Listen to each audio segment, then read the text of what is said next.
My name's Ronan Lyons. I'm an economist. I'm a freelance economist at the moment. I used to work for IBM for the Institute for Business Value. That's IBM's think tank.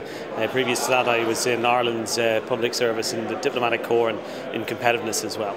Basically today I was trying to look at where we are things that bad? People are talking about the depth of the recession, how long it's going to last, where the sources of future growth might be, and also the role that technology and in particular online social media can play from a small and medium business perspective. What is the kind of future for businesses and working with communication technologies? How's that going to help them bring themselves through this recession?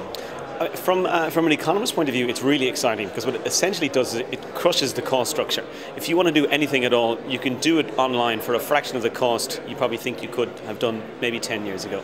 If you want to sell t-shirts or mugs or caps, you can design your own and sell them basically for free, small commission to the people who make them, but you can do it for free in the internet. Twitter as well. Twitter allows you to build brand value. So the most popular self-tagging Scots people on Twitter, they're all small and medium businesses. You don't see the big companies being the most popular brands on Twitter. They're people like photographers, hotels, even professors, even individuals have a brand these days. And that's the fascinating thing about the technological revolution we're going through at the moment. It changes cost structures, so it really creates a level playing field between small business, medium business and large business. Borders don't matter as much now as they used to. Obviously from a legal point of view, Scotland's part of the EU, as is the rest of the UK and Ireland. So those legal borders are down, but technology is also destroying borders. And the ability to ship worldwide, you don't need a logistics centre yourself. You can outsource that to a company that just does that, just like you can outsource everything from accounts to manufacture these days. So it really is an exciting opportunity because the borders and the boundaries and the barriers that existed are falling away.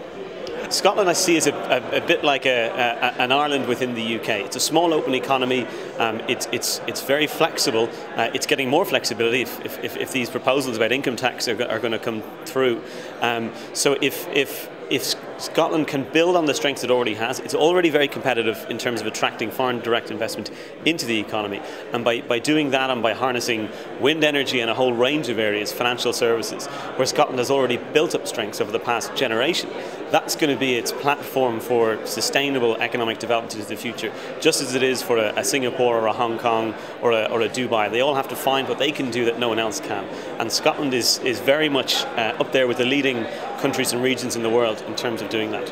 This morning we're seeing huge sums of money transferring with Ronaldo's move coming. How does that kind of fit into this whole picture of recession?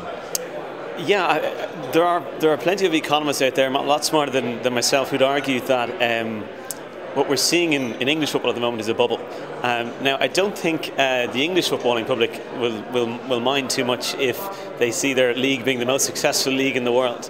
I think more generally, this sport is a huge example of brand-driven business. So you look at the sporting world, every player has their own brand, every club has their own brand, and you can just see the value that has for someone like Real Madrid buying Cristiano Ronaldo. They think they can afford it because they're going to sell more business. So sport's a great example of looking at the secondary effects of primary activity. So it's not the footballer per se that gets the bottom line, it's what the footballer brings.